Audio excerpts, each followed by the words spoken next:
Hello tout le monde, j'espère que vous allez bien, moi ça va très bien. Aujourd'hui, nouvelle vidéo, on va parler de Fulham. La semaine dernière, nous avons parlé d'Ipswich Town. Cette semaine, des Cottagers. Donc, avant qu'on commence bel et bien cette vidéo, n'hésitez pas à vous abonner à cette chaîne YouTube, liker cette vidéo, partager cette vidéo et dites-moi dans les commentaires votre ressenti sur l'effectif de Fulham, sur les transferts qu'ils ont pu faire, hein, un petit peu, et ensuite me dire un petit peu quel est votre pronostic pour la saison qui arrive pour les Cottagers. Alors, on va commencer déjà par se dire quand même que Fulham, sur ces 2 dernières années, ont réussi à faire de belles choses, hein. Fulham qui était encore il y a quelques années, 3 ou 4 ans en Championship. Ils ont terminé, lors de la saison 2022-2023 à la 10e place de Premier League. La saison dernière à la 13e place, a un petit peu reculé, mais quand on regarde les stats, c'est à c'est à peu près similaire, hein. C'est à peu près la même saison, hein, qu'ils ont réalisé 2 années à la suite. Même si au classement, on a une différence avec donc cette 10e place en 2022-2023 et en 2023-2024, cette 13e place. Mais en termes de buts inscrits, c'est exactement pareil, 55 buts inscrits en 2022-2023 et en 2023-2024. Niveau défaite, c'est 17 la saison dernière, 16 la saison d'avant, il y a juste une défaite de différence. Et en termes de buts concédés, là, il y a une vraie différence.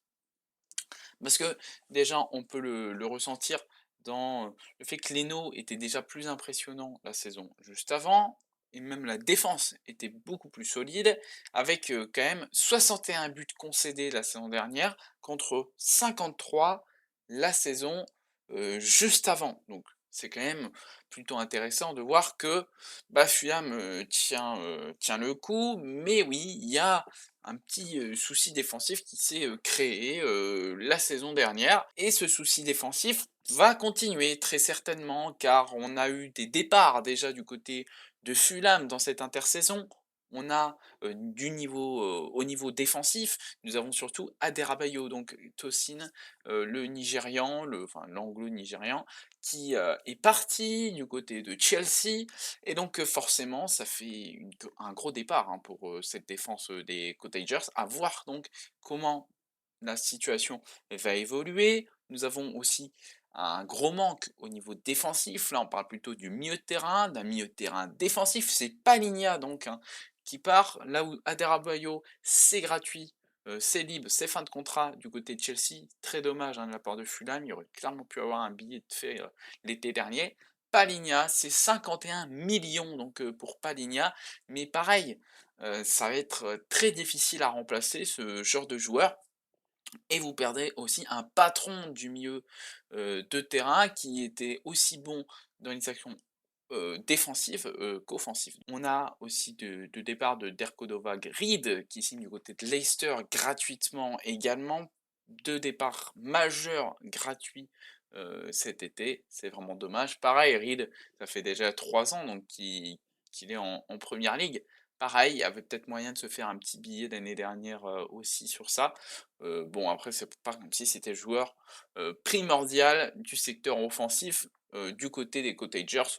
Donc, à la rigueur, perdre Derko Dovarid, c'est pas encore un gros souci. Au niveau des arrivées, il y a eu bien évidemment des arrivées du côté de Fulham. On a Sessegnon qui est de retour à la maison, informé à la maison. Il a été vendu il y a quelques années du côté de Tottenham. Tottenham qui n'a pas réussi à faire exploser son potentiel qui normalement était assez grand, hein, parce que quand il a joué avec Fulham en Championship, il avait été très très bon. Mais ça a pas fonctionné du côté de Tottenham, à la fois mis des fois en tant qu'ailier, des fois en défenseur latéral. La solution n'a pas été trouvée avec, Sessegnon, des blessures, bref, des changements de coach aussi, hein, du côté de Tottenham. Bref, ça n'a pas du tout fonctionné, et c'est sûr que, bah, là, il a envie de se relancer, Sessegnon. Est-ce que c'est le bon choix d'aller du côté de Fulham? Bah oui, parce qu'il connaît déjà bien Fulham. Il est dans un environnement qu'il connaît donc très bien, un environnement de confiance, donc il va peut-être réussir à se relancer. J'espère pour lui en tout cas, parce qu'il avait été vraiment bon du côté de son passage de Fulham la première fois. Après, revenir en arrière comme ça marche pas tout le temps, donc ça va être intéressant à suivre et ça rajoute une arme supplémentaire, au secteur offensif, de Fulham qui est plutôt intéressant. Parce que ce secteur offensif de Fulham, il a des points positifs, mais aussi des points négatifs. Point positif, c'est que on a quand même des joueurs qui courent vite. Pour le coup, ça court vite, du côté de Fulham. Je pense à Muniz, voilà qui, court vite, qui a réussi également à, marquer pas mal de buts en seconde partie de saison l'année dernière. On voit vraiment la différence entre la première partie de saison et la deuxième partie de saison. Heureusement que la deuxième partie saison était là pour les hommes de Marco Silva. Muniz qui a réussi à inscrire quand même 9 buts dans les 16 derniers matchs de Première Ligue. Donc, voilà, très présent Muniz, hein, si vous faisiez un fantasy ou des paris, clairement il fallait mettre Muniz sur la fin de l'année. Et sachant que son premier but, il l'a inscrit le 1er février. Donc c'est plutôt intéressant de voir que ça se fait vraiment sur une très courte période. Ça se finit mi-mai, la Première Ligue. Donc très intéressant de voir ça. Et en termes de tir, il fait partie du top 5 des joueurs en Première Ligue qui tire le plus en 90 minutes. Donc vraiment beaucoup d'occasions pour Muniz. C'est donc l'arme fatale de Fulham sur cette deuxième partie de saison. Avant, nous avions Willian qui était très présent. Il y a eu une petite blessure, une petite suspension, mais Willian est élément encore très important. On aurait pu se dire que Willian vieillit, il est plus bon, mais il est encore dans le coup. Il faut quand même se l'avouer, il est dans le coup, donc très bien. Après, Raúl Jiménez n'est jamais revenu pleinement de sa blessure qu'il avait eue du côté de Wolverhampton. Il a marqué quelques buts là, mais rien de très impressionnant. Donc bon, voilà, c'est un petit peu dommage de voir ça. Après, on peut voir que dans le secteur du milieu de terrain, là, le départ de Palhinha va faire très mal, car on aurait pu vouloir que cette équipe garde un équilibre entre les joueurs à vocation offensif et les joueurs à vocation défensif. Et là, les joueurs à vocation défensif, il y en a très peu maintenant. Il n'y a plus qu'Harrison Reed, l'ancien joueur de Southampton, formé du côté de Southampton. Et à part lui, ben, en fait, c'est à peu près tout dans les joueurs à vocation défensive. Il n'y en a plus d'autres. C'est là qu'il y a un gros problème.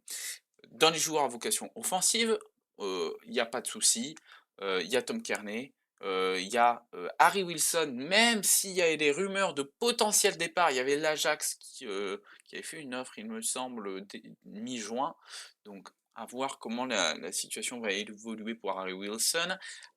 Harry Wilson qui est très bon, dans son rôle et qui est pas mal sur les coups francs. J'adore Harry Wilson donc j'espère que il va faire une belle saison, que ça soit à Fulham ou autre part, mais clairement, j'ai envie que Harry Wilson réussisse à passer un cap parce que, je le trouvais tellement excellent depuis longtemps, je le trouvais excellent, à Derby County quand il était en prêt, sous les ordres de Frank Lampard, c'était vraiment la folie. Voilà, j'aurais aimé qu'il réussisse à Liverpool, mais ça ne s'est pas fait. Et on a aussi Pereira, où il y a, des rumeurs de départ. Pereira, c'est un facteur X, dans ce milieu de terrain à vocation offensive. Et oui, car il crée beaucoup de jeux, Pereira. Pereira, ça crée du jeu. Parce que Pereira, c'est, en termes d'expecting de assist, sur, une saison, c'est, vraiment, un joueur qui, sur la saison, peut vous faire, un petit peu moins de la dizaine de passes D, mais on tourne à 7-8 hein, en expected assist, donc c'est plutôt pas mal. Il a fait 7 assists la saison passée, vraiment, c'est impressionnant. Il tente sa chance également, il y a des buts potentiels avec Andreas Pereira, il y a l'OM qui est dessus, donc à voir comment ça va se passer. Est-ce que Pereira va rester du côté, des Cottagers ou non et forcément il y a ce lien brésilien entre Muniz et Andreas, Pereira. Muniz, si on revoit un petit peu ses 73 tirs, donc c'est plutôt, impressionnant. On est sur, 9 buts, avec un expected goals de 8,72, hein, donc il est plutôt réaliste. Voilà, se tient un petit peu à sa feuille de stats, hein, Muniz, donc c'est plutôt intéressant. Au niveau donc du secteur défensif, pareil, des grosses lacunes avec le départ de Tozin. On a toujours Leno dans les buts, donc Leno vous apporte un côté où vous êtes sûr de ne pas vous prendre trop de buts. Vous prenez les buts, mais ça va, ça tient la baraque. On a Timothy Castagne qui est bon, en défenseur, latéral. Anthony Robinson, pareil, ça tient la baraque. Il y avait eu des rumeurs en janvier de plusieurs clubs, ça parlait de Chelsea, ça parlait de Liverpool, mais il va, pour le moment bien rester du côté de Fulham.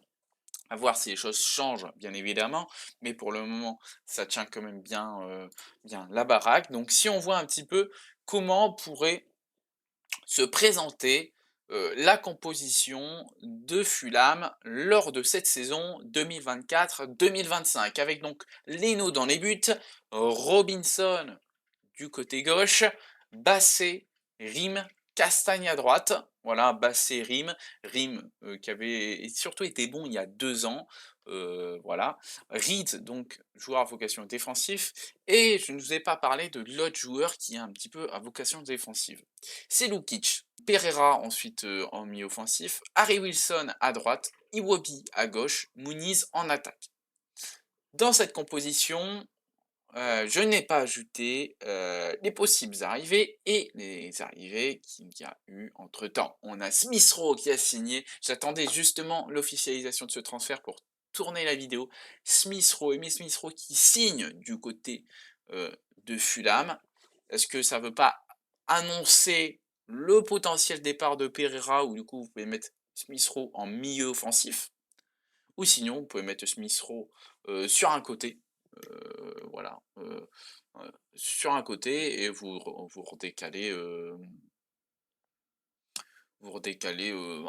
Iwobi, vous le mettez au côté opposé, Wilson, vous le mettez le côté opposé, voilà, bref, il y a beaucoup de choses à faire. Smith Rowe a besoin de se relancer, hein, il a vécu des moments difficiles, hein, du côté d'Arsenal, il a eu sa blessure, puis ensuite, ben, Odegaard est tellement fort donc forcément à sa position c'est compliqué, et quand, quelqu'un remplace Odegaard, c'est Fabio Vieira, donc compliqué, pour, Smith Rowe de trouver sa place avec peu de temps de jeu en plus, la saison passée.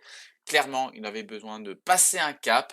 Fulham a besoin de passer un cap, car Fulham, voilà, ça fait 2 ans qu'ils font une bonne saison, même s'ils ont reculé de 3 places. Fulham fait des investissements, hein, clairement et des investissements en dehors du secteur sportif, car, ils ont réussi à investir, dans un, restaurant, au niveau du Craven Cottage, ils investissent sur le Craven Cottage pour essayer de faire que, l'expérience supporter, s'améliore et que l'expérience VIP s'améliore. Donc forcément, l'objectif est de faire que le club soit pérenne en première ligue. La question qu'il faut peut se poser, c'est est-ce que le projet sportif va suivre avec les investissements faits en dehors du secteur sportif? En tout cas, c'est tout ce qu'espèrent donc les gérants, de Fulham et l'apport de Smith Rowe peut vraiment être un très bon deal car, ça peut si on a un Smith Rowe des grands jours, ça peut peut-être, faire passer dans une autre catégorie, Fulham. Il y a d'autres rumeurs, d'arrivée.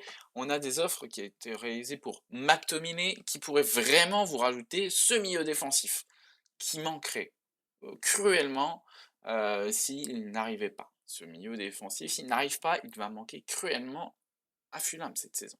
Donc, on parle d'une offre aux alentours de 23 millions pour, McTominay, à voir si, ça va se conclure. Cette année donc, avec l'envie de passer un cap, on doit aussi toujours utiliser son centre de formation. Donc l'utilisation de Lucaris, qui est plutôt un joueur à vocation offensive, peut être intéressant, pour Fulham, mais pareil, c'est un joueur qui va être intéressant de suivre, sauf que bah, il y a un peu un petit embouteillage. C'est pour ça que vraiment le départ de Pereira est, très possible, hein, du côté de Fulham. Il faut même y penser, vraiment.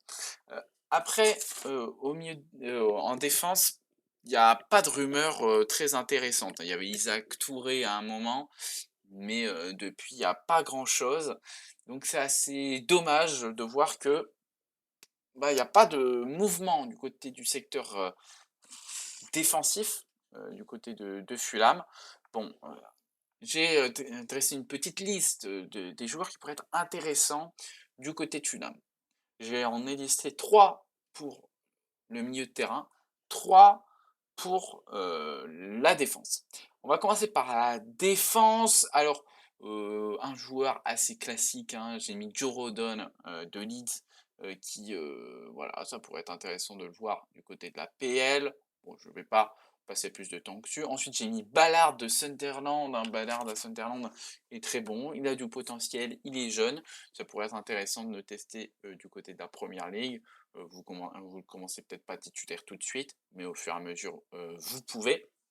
Ensuite, on peut tenter, hein, c'est au Hoyt de Watford, hein, qui fait partie des en termes de note moyenne, sur WhoScore, des meilleurs défenseurs de, Championship la saison passée avec, pas mal d'interceptions notamment.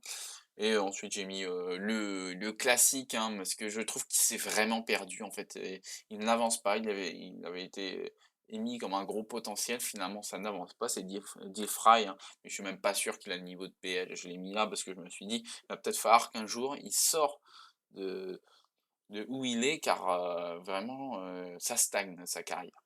Au milieu de terrain, des joueurs à vocation défensive. J'ai mis Schiff de Coventry, joueur formé du côté d'Arsenal, a fait 2 très bonnes saisons, du côté de Coventry, hein.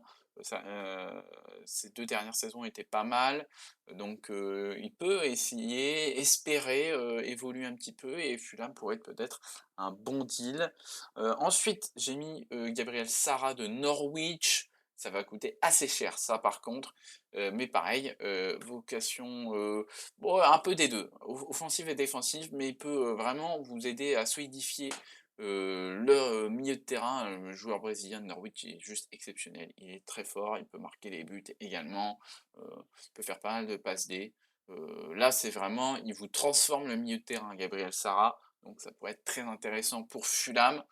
Mais oui, c'est pas le pur, joueur défensif, ça, il faut se le dire. Ensuite, j'ai mis, Grims de Swansea, voilà, milieu défensif, au moins il peut permettre de solidifier un petit peu tout ça. Mais c'est vrai que McTominay, ça serait, je pense que ça serait vraiment top, McTominay. Si Wharton n'était pas à Crystal Palace et encore à Blackburn, j'aurais dit Wharton parce que c'est vrai qu'un Wharton du côté de Fulham, ça peut faire extrêmement de bien, clairement, à cette équipe. Bref, donc voilà, cette équipe de Fulham. On a fait un petit peu la revue, de cette équipe. Moi, je place cette équipe de Fulham encore dans le ventre mou, tout dépend si, ils arrivent à ramener, un milieu défensif et ou un défenseur central. Clairement, il faut un joueur à vocation défensif en plus dans cette équipe, car sinon j'ai bien peur qu'elle prenne l'eau, et pour le poste d'attaquant, il en faudrait limite un en fait, un nouveau. Mais si Muniz continue, sur son rythme de la saison passée, bah, de moins de ses 16 derniers matchs de la saison passée où il avait marqué, 16 buts, 9 buts pardon en 16 matchs et qui termine dans le top 5 des joueurs qui a le plus de tirs dans les 90 minutes d'un match, ben, clairement, un Muniz suffit là. En plus, vous avez Jiménez en backup, c'est plutôt pas mal. Mais clairement, si Muniz, n'est pas à son niveau, bah, ça va être, aussi compliqué au niveau des buts.